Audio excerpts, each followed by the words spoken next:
What is it for? What is it for? Tell me, what is it for? What are scissors for? They're for cutting things. Cut, cut, cutting things. They aren't for writing. No, no, no. What's a pen for? It's for writing words.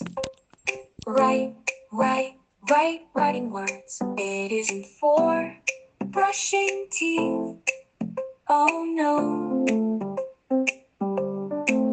What's a toothbrush for? It's for cleaning teeth. Brush, cleaning teeth.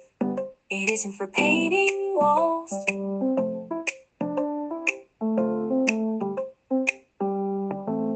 What's a paintbrush for? It's for painting art. Painting art.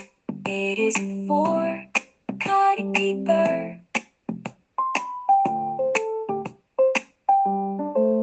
What's a book for?